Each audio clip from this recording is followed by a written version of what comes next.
Dear students, in this session we will take up a problem on weighted average pricing method. See, under weighted average pricing method, the price of the materials that is to be issued is based on the total value divided by the total quantity. That is the weighted average price here. So what we do here and how do we do it here is, see, this is no little different from what we have done in the previous session, that is simple average method here, but there is some commonness also. So here I have given you how to do it and what are the different steps to be taken. So the three important steps are to be taken like this. So what we do is, so we will, as usual, we will enter the opening stock or the receipt here, and the receipts are to be added, that is accumulated or it is consolidated. So how do we do it is, see, both the quantity and the value are added similar to average price method. So even in the similarly as in the the simple average price method, we added both the quantity and the value, but we did not calculate the rate in the balance column. But what we did was, it is valued when we issued the materials, but here it is little different. So the first step is to add both the quantity and the value in the balance column, and then the second step, the pricing is made in the balance column. How do we do it? That is by dividing the total value from the total quantity, and whatever the total value available as on a particular date is divided by the total quantity as on that date, and that price, whatever the price we get here, that is called as the weighted average price, and this weighted average price is entered in the rate column under the balance column. So now the third step is, whenever we come across with an issue, so issue of materials are made at the price calculated in the previous step, that is shown in the balance column. So we would have calculated the weighted average price in every day's balance here, and that price will be applied for the next issue. So this is how these are the three important steps to be taken. So let us now work out a problem to illustrate the weighted average pricing method. So as usual, we will have three columns: receipts, issues, and the balance here.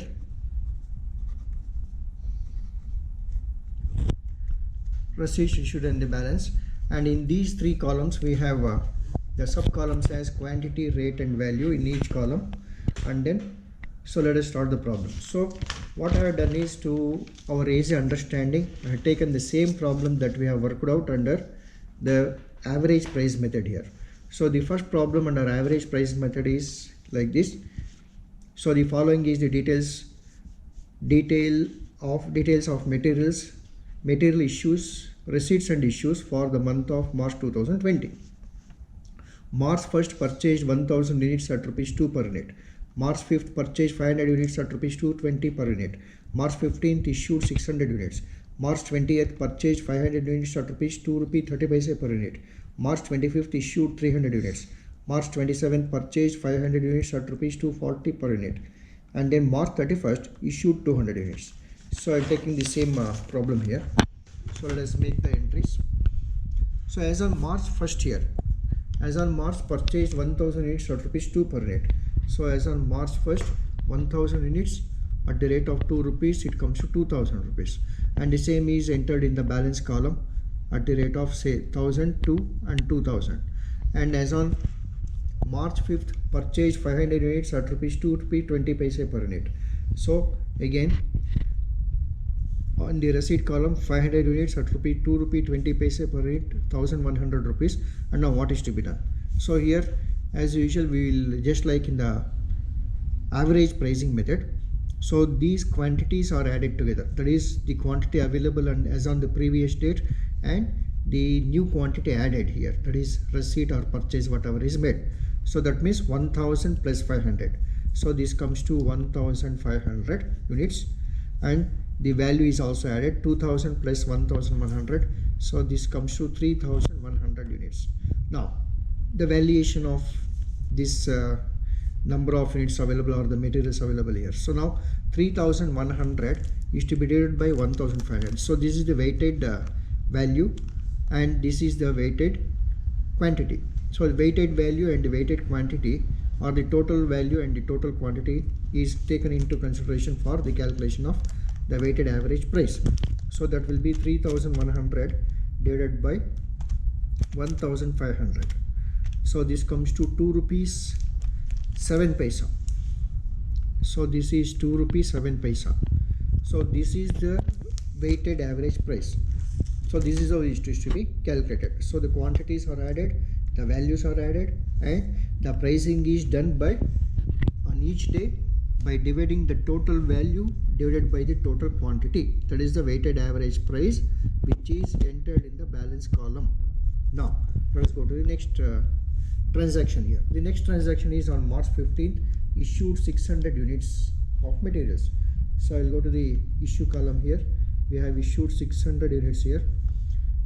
600 units. Now what is the price to be applied?